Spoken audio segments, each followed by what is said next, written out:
In Friday the 13th Part 3, Chris Higgins recounts her first encounter with Jason Voorhees.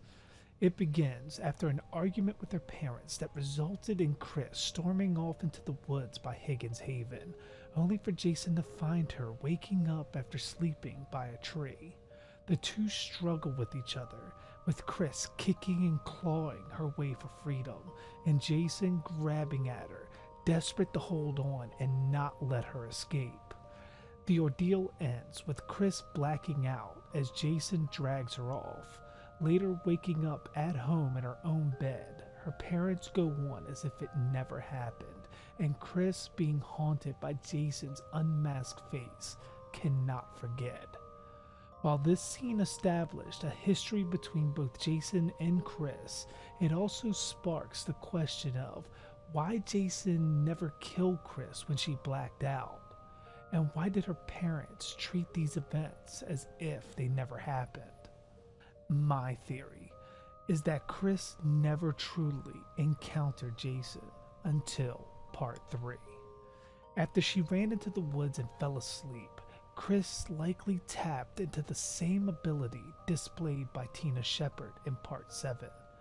Not the telekinetic part, but the ability to see events in time, both past and future.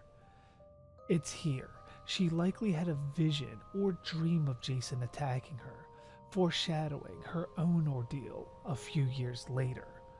While still asleep, her parents would have probably found her and carried her back home, placing her in bed, and her waking up believing that what she went through truly happened, which explains why the parents never spoke of it and carried on as if it never occurred, because in their mind, it never did.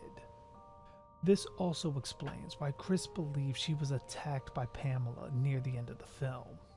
After seeing an unmasked, bloody Jason running towards her while trapped in a small part of the lake in a boat, only for this Jason to mysteriously disappear and an undead Pamela to rise up behind Chris, pulling her under the water.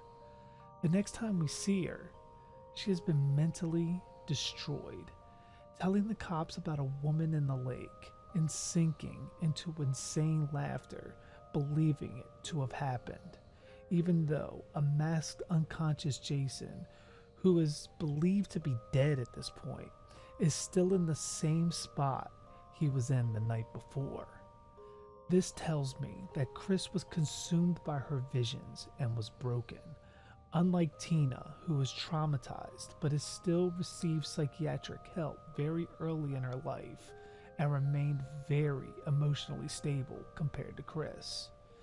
Chris likely tried to suppress her visions but couldn't, and it ate at her, resulting in what we see as she rides away from Higgins Haven. That's my theory. Do you agree? Was Chris actually attacked by Jason a couple of years before the events of Part 3? Or did she actually have psychic abilities that channeled visions of both Jason and Pamela to her, driving her insane?